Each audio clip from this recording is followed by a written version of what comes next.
John chapter 8, we're getting up to a bit now where things are getting pretty fiery between Jesus and the Jewish leaders. I'll just read the section from chapter 8, verse 42. Okay. Down a bit. I'll just read from 41. They replied, "We aren't illegitimate children. God himself is our true father." Then Jesus told them, "If God were your father, you would love me because I have come to you from God. I'm not here on my own, but he sent me. Why can't you understand what I'm saying? It's because you can't even hear me. For you are the children of your father, the devil, and you love to do the evil things he does. He was a murderer from the beginning. He has always hated the truth because there is no truth in him. When he lies, it is consistent with his character, for he is a liar and the father of lies. So when I tell you truth, you just naturally don't believe me. Which of you can truthfully accuse me of sin? And since I'm telling you the truth, why don't you believe me? Anyone who belongs to God listens gladly to the words of God. But you don't listen because you don't belong to God." The people retorted, "You Samaritan devil, didn't we say all along that you are possessed by a demon?" "No," Jesus said, "I have no demon in me, for I honor my Father, and you dishonor me. And though I have no wish to glorify myself, God is going to glorify me. He is the true judge. I tell you the truth, anyone who obeys my teaching will never die." I was interested in that passage. Jesus gives a bit of insight into the deceiver and the nature of the deceiver and the influence of that.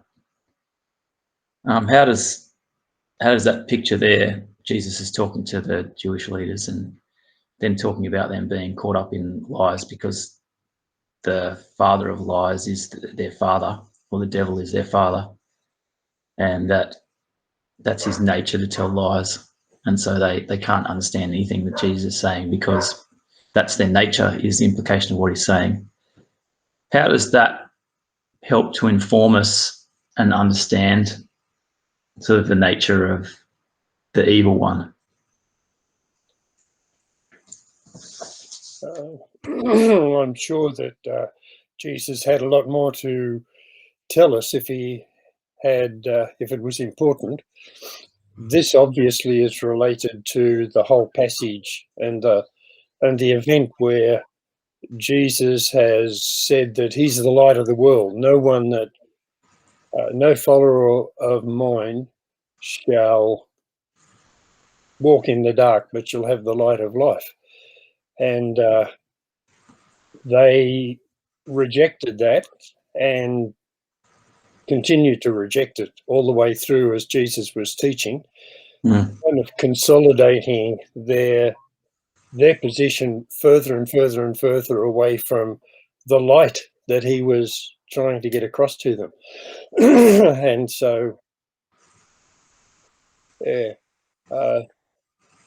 one of the things that he pointed out early was that even though this is to the Jews who believed in him, it says in one of the verses earlier, there were some who believed on him, and then and they were ones who had given full trust and come right across. But the people that he's talking to in this last section of chapter 8 are the people, the Jews, and I think several times, 4 or 5 times, John makes sure that we understand that it's the Jews who are opposed to him. And one of the things Jesus said about those Jews is that they were intent on killing him. That was filling their minds. They were prepared to accept him and believe what he said, that he was the Messiah, as long as he fitted into their presuppositions. And the more he tried to tell them, no, there's a new thing happening. God's revealing more than you've ever known before. But that, like, they were bent on killing him, it says in the New English Bible. And so, because as they backed further away from the light, they were moving into the dark, as Jesus had defined it. And in the dark, of course, is the total opposition to God, which is the devil, Satan. Yep. And what they were doing was consistent with the character of the devil. That's why he says he was a murderer from the beginning. And probably, I was trying to think, maybe that relates to Abel. Remember Abel and Cain, and that it was Satan somewhere in the background that had stirred the trouble between the two brothers and caused Cain to murder Abel. But I think it's probably, remember in chapter 2 of Genesis where in that second account of the creation, God said to Adam and Eve about not eating the tree in the center of the garden. Mm. He said, in the day that you eat thereof, you will surely die. They ate, they didn't drop dead physically, but something even more disastrous happened to their inner life, to their spiritual life. So they're alive on the outside, but dead on the inside. Yeah. And I think that's probably what Jesus is referring to there, that he was a murderer from the beginning of the creation of the world. In his own creation, he had glory and he deserved respect. Oh, yeah, we owed respect to him, and we still do. The remnants of it are still there. But that he, at the beginning of the human race at least, had set himself to bring about the death of Adam and Eve and all their offspring, their descendants, right down to us. So probably that's the first thing that defines Satan, is that he will carry out his opposition to God's plan to the extent of murder. And so that's one of the things that is brought out because of the situation where Jesus is, where they are looking for an opportunity to kill Jesus. He knew that right at the start of chapter 7. It says Jesus went about in Galilee. He wanted to avoid Judea because the Jews were looking for an opportunity to kill him. The Jews, not the ordinary people, but the party of the Pharisees, who were totally committed to what they thought was God's will, but in actual fact, and that made them unready to accept the new thing God was showing. So, yeah, I think that's the Jews who were wanting to kill him stirred Jesus to reveal this much about Satan, that he was a murderer from the beginning. And then the other thing that he says there is that he's a liar, and that when he lies, it's speaking his own language. I like that. And that was why the Jews couldn't understand Jesus, because they had backed so far off into the light that the language of Satan was there. In the New English Bible, it says something like,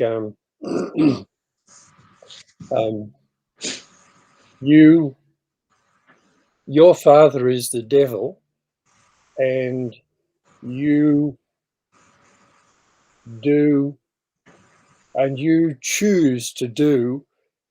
No, sorry, this is the way it goes. Your father is the devil, and you choose to carry out the devil's desires.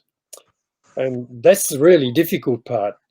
To carry out the devil's desires, which is in total opposition to God, they needed, first of all, to kill Jesus, God's Saviour sent into the world, God vulnerable for the first time, made vulnerable not just to the human race as a human being, but vulnerable as a human being to Satan himself, to the devil.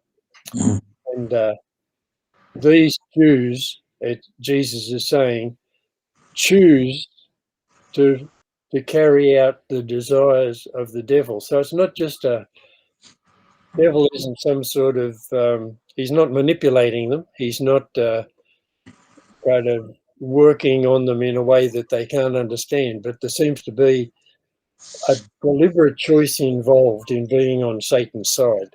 Resist it. And whenever anybody resists the light of God, they've got to be on Satan's side. Yeah, it seems the opposite of that is there in verse 47, where he says, anyone who belongs to God listens gladly to the words of God. Yeah.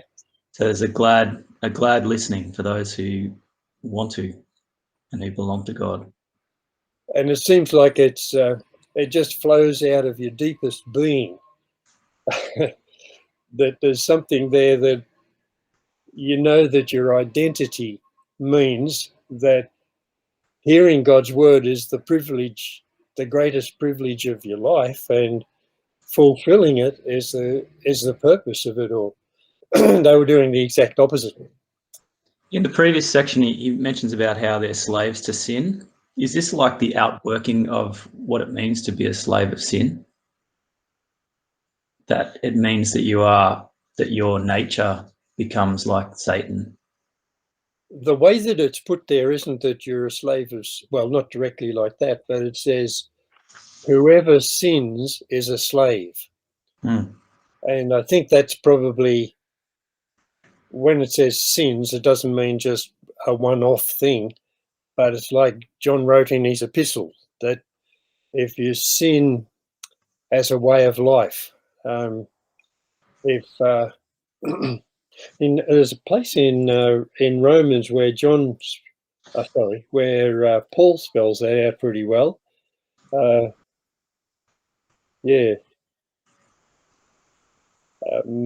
Talking in chapter 1 of Romans, there is therefore no possible defense for their conduct. Knowing God, they've refused to honor him as God or to render him thanks. Hence, all their thinking has ended in futility, and their misguided minds are plunged in darkness. They boast of their wisdom, but they've made fools of themselves, exchanging the splendor of immortal God for an image, and so on. Yeah, I think that's a beautiful commentary on that kind of move from resisting God, meaning that you're backing off into the dark, choosing to be part of the opposition, and the opposition is the devil. yeah. And when you do that, you are subhuman. No matter how brilliant and intelligent and how sophisticated you are, unless you have stepped into the light, you're less than what God intended the human race to be. And, yeah, I think that's where Jesus, that Which in raises, truth, I'm sorry? I was just going to say, it raises the question for me, if you're becoming less than human or less than who God intended you to be, then what was in it for them?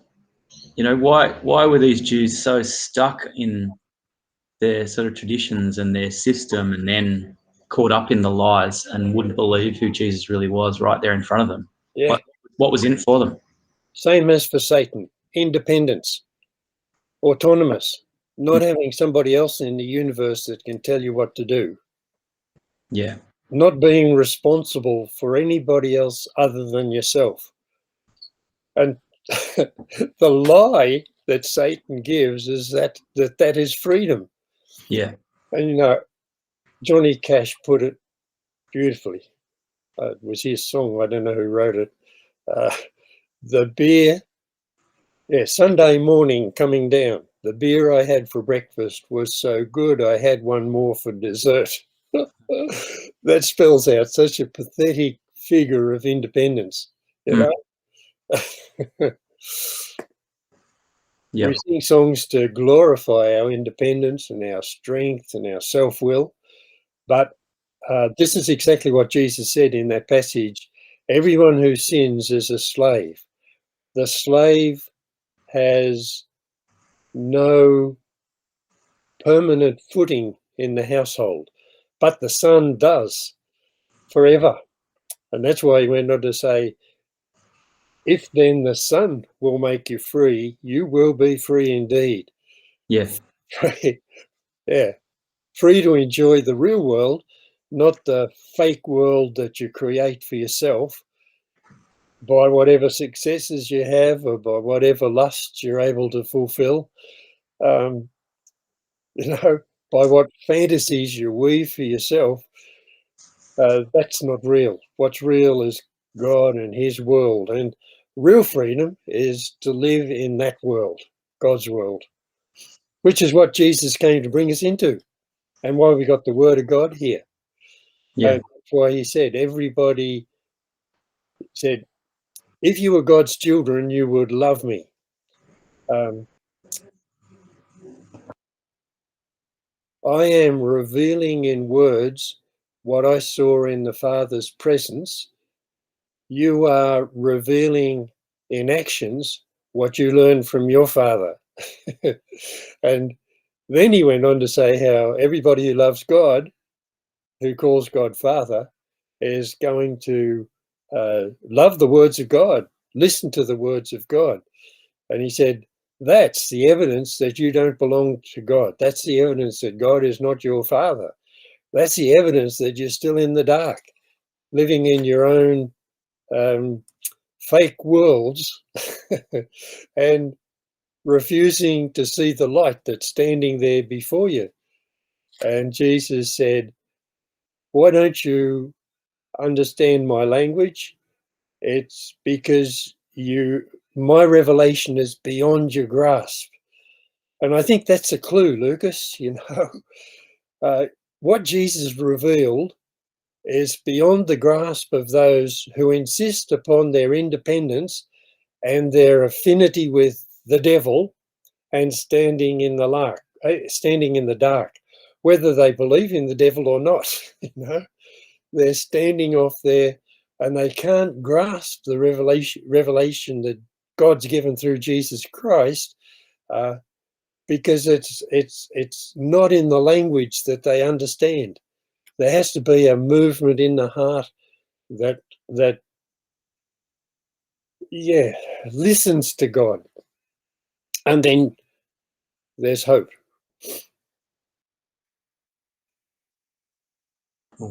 Their response to Jesus is to say pretty much the worst thing they could think of, I guess. You're a Samaritan and a devil, or you're a Samaritan devil. And then they pretty much say that he has a demon in him. So it's like this whole thing where they're shifting around back onto him, saying he's the one with the demon. Yeah.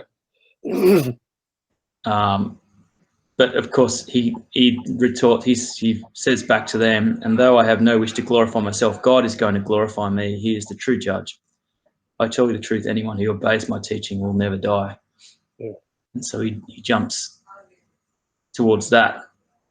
Which is the same thing as he said, which is the same thing that he said when, remember, in the middle of the festival that was just over, he'd gone up into the temple and had begun to teach. And the Jews, it says there, the Pharisees, had said, where does this man get this teaching? Will this untrained man get this teaching?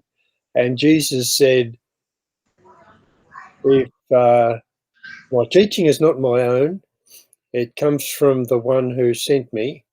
If anyone is willing to do the will of God, he will know whether my teaching is from God or whether it's merely my own. I think that's saying the same thing again. Yeah. So then the people say from verse 52, now we know you are possessed by a demon. Even Abraham and the prophets died, but you say anyone who obeys my teaching will never die. Are you greater than our father Abraham? He died, and so did the prophets. Who do you think you are? Jesus answered, if I want glory for myself, it doesn't count. But it is my Father who will glorify me. You say, he is our God, but you don't even know him. I know him. If I said otherwise, I would be as great a liar as you. But I do know him and obey him. Your father Abraham rejoiced as he looked forward to my coming. He saw it and was glad. The people said, you aren't even 50 years old. How can you say you have seen Abraham? Jesus answered, I tell you the truth, before Abraham was even born, I am. At that point, they picked up stones to throw at him, but Jesus was hidden from them and left the temple. So pretty much that last section, he he repeats what he's been saying over and over again, that his Father gives him the testimony that he's the one who's telling the truth. His Father is the one who's going to glorify him. And then this discussion about Abraham and the significance of that. These people obviously thought they had a significance and identity because they were the children of Abraham. But Jesus is making it very clear that they're not, because they won't listen to him and they won't listen to truth. Yeah, and then the discussion about him saying, your father Abraham rejoiced as he looked forward to my coming. And then they say, you're not even 50 years old. How can you say that you've seen Abraham? Yeah, it's a pretty extraordinary statement. Then he says, before Abraham was, I am, which is that whole using the name of God or Yahweh. And their response was to pick up stones to stone him, which in any other circumstance would have been completely legitimate. Mm.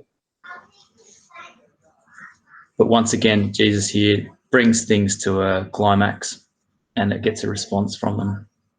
Mm. You said earlier that their connection with Abraham was really important. That was their claim, to a national importance, the fact that they were the people of God. God had chosen them, chosen Abraham, and promised his descendants that they would be a blessing to the whole world and have a land of their own and be blessed by him. And so they hung on to that from the past desperately. I was trying to wonder, why did they call him a Samaritan? Because they'd already said they knew where he came from. They knew who his mother and father were. So they knew he wasn't a Samaritan. And remember back in chapter 4, there was the question about where you should worship. And the lady said how we Samaritans think you should worship on this hill, and you Jews say you've got to be worshipping in Jerusalem. I think there was this deep rivalry apparently between the Samaritans and the Jews, and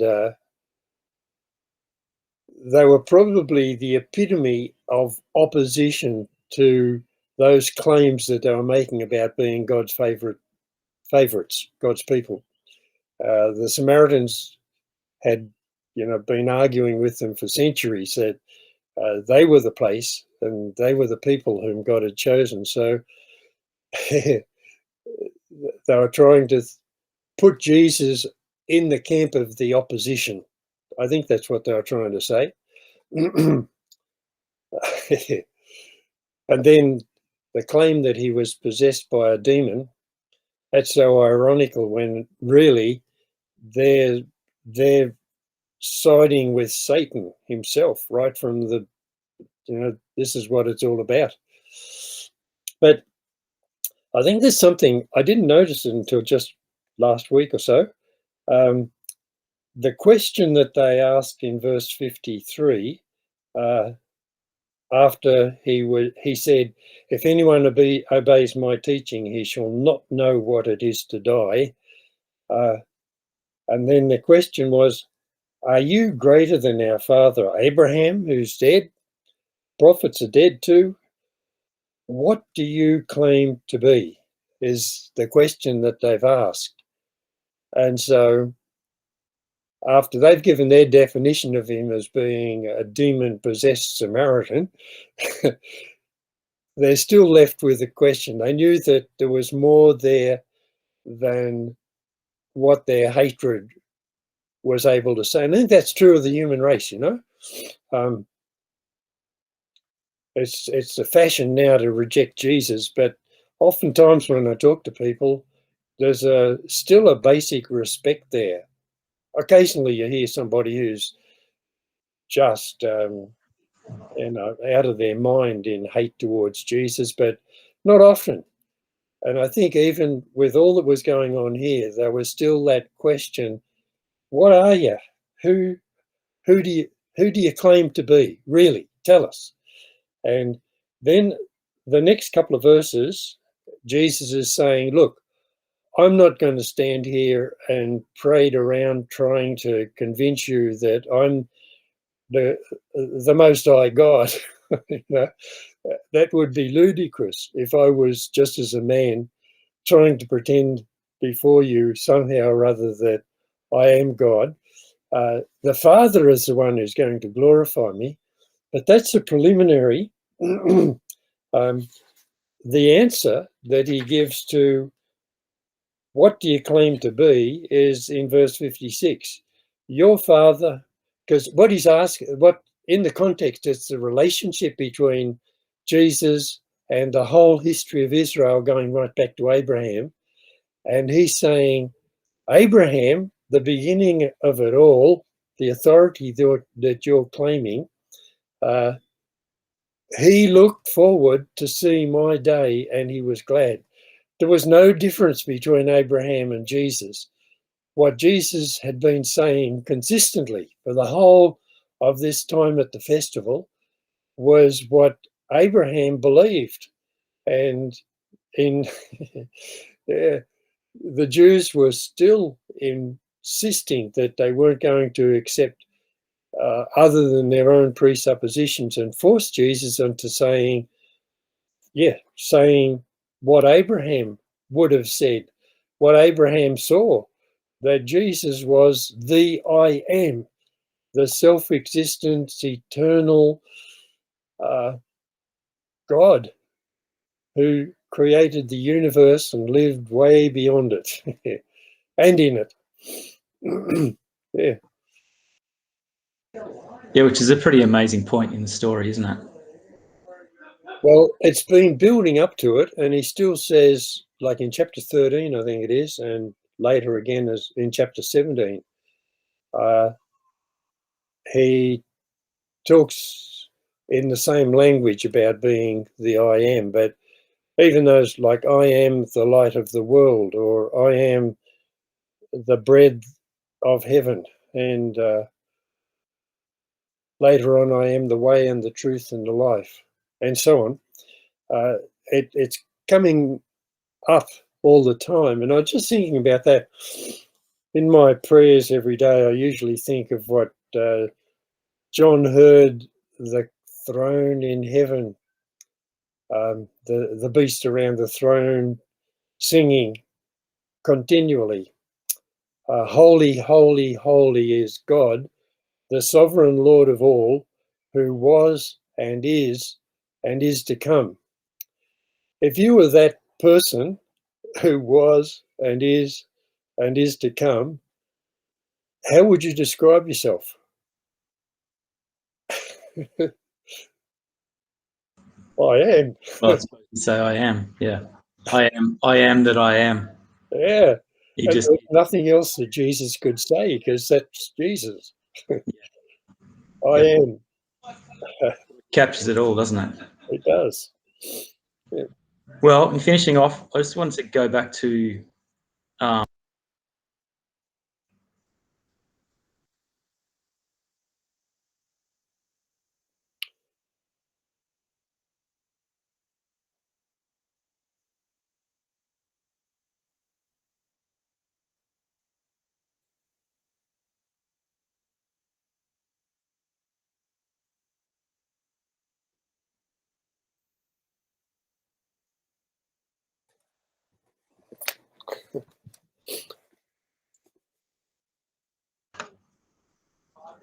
sorry, I didn't hear any of that. I had my microphone muted. Ah, darn. I There's, thought it was my fault. there's lots of noise in the background. Oh, say all that again. I didn't want to miss it. Oh, I just thinking to finish off, I just want to refer back to verse 51, where he says, I tell you the truth, anyone who obeys my teaching will never die. I suppose my question was to establish that Jesus is the I am, and so the response to that is to obey his teaching. Here we are in a world which is, on one hand, saying there's still a respect and some hunger there for Jesus and for the I am. But on the other hand, there's a world that's kind of moved away and wants independence from that life. what does that obedience look like? And then what's the significance of not dying, I suppose, in all of that? Is it confidence that we won't die? There's in that passage, there's a very subtle shift, and I think it's probably important. Jesus said that when he said, when was it? In very truth, I tell you, if anyone obeys my teaching, he shall never know what it is to die, is here. And after they objected and that everybody that they knew had died, and yet you say, if anyone obeys my teaching, he shall not know what it is to die. Even the New English Bible doesn't bring it out. What Jesus said is actually, where is it? Oh, yeah. If anyone obeys my teaching, he shall never know what it is to die, is really what it is to see death.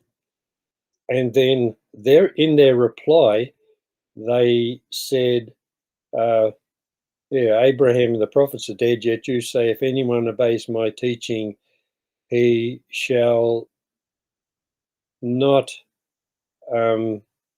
taste death. Jesus had said, shall not see death. And they said, what you said is that they shall not taste death. And I think there's the answer to the question about it. Jesus himself tasted death. That's what his death on the cross was all about. And we taste death, but we don't see death. We don't ever see death. Jesus did. When he tasted death, he went into Hades, it says, or one of the traditions, and came back with the captives. But we don't get to see the horror of what it really is to be cut off from God forever and ever. Just the despair and the emptiness and the loneliness and the pointlessness of an existence that has, the whole facade of independence is ripped away, and there's nothing left except your own hatred of God and everything that's good, and your submergence in all that's evil. We don't see that. We taste the death part physically, but we don't see what death really is, because Jesus on the cross was able to deal with what sin really is and bring about the true salvation that rescues us from, well, all of that, from death. And so then what does obedience look like? Yeah, well, so I didn't answer your question, did I? The questions about death and what it means, the significance of what it means not to die, but then what does it look like to be obedient? Well, look, all through this chapter, I've been remembering things that Jesus had said before in chapter 3 to John, and chapter 4 to the lady in Samaria, and chapter 5 to the Jews in Jerusalem when he healed the man, and then in chapter 6 when he did the miracle of feeding 5,000, and they wanted that to be the sign that he gave them to continue forever and ever, while they accepted him then as their physical Messiah, the Messiah that they had in their minds. But somewhere in there, when he was trying to explain it, he said,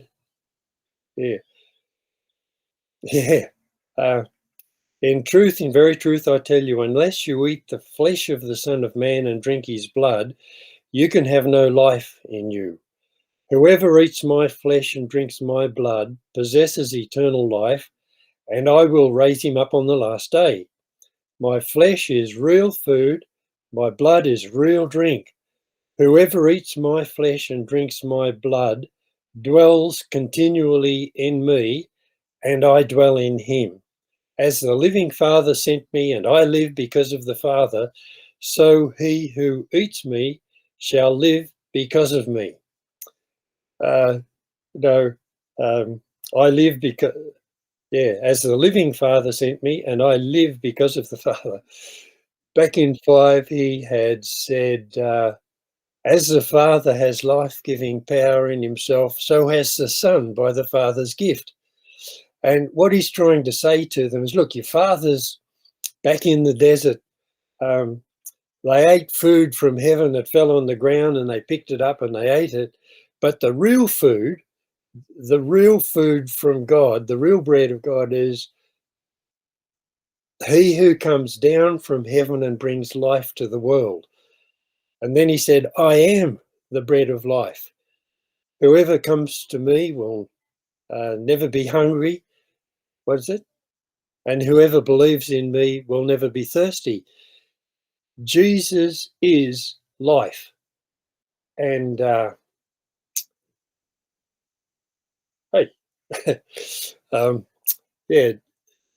God is life. God is life because Jesus is life because he's the Son of God. And as the Son of God, he shares the life of the Father. And what he's trying to say by that image of eating, like the symbol of the manna that came down, is living in him, taking Jesus into your life. And it's not like taking the bread off the ground in the desert and eating it, but it's not just this physical body and the stomach, but it's our social existence, our personal existence, our whole identity, who we are to ourselves, who we are to our family, who we are to everybody else, to take Jesus as Jesus is into the middle of that. Yeah. Jesus as the Son of God, who is life. And if you do that, not just once, this is a continuous thing. It's eating and drinking continually, making Jesus a critical part of your inner world that shows itself out in the outer world. Yeah. Anyone who does that will never see death. Yeah. And it's like, in the context of all the other stuff we've talked about, it's the opposite to living that independent life, isn't it? Absolutely. Be the master of your own world. It's a deep taking in of Jesus' life and cooperation and transformation. And I suppose cooperation is the word that I feel like is the heart of it, that he's the king, we're cooperating with his life in us and doing all that we can to keep in step with that reality. Good word, actually. Cooperation. Good word. Yeah. All right, we've run out of time. Yeah. But I think we might have finished chapter 8, so We've done well. we'll Just start. one thing to say though, at the end of it is, the real world is that cooperation, that harmony with who God is and what he has done from creation right through to this very moment in salvation. But the other world, even though it looks very, very real, does not even exist. It's the dark. It's a fantasy that's been promulgated, first of all, by powers bigger and higher than us. And then we've bought into it. We've chosen to be part of that. Yeah. That whole lot is really the whole of that visit to the Feast of Tabernacles. And it seems to me like that's the real core of John's Gospel, what happened there.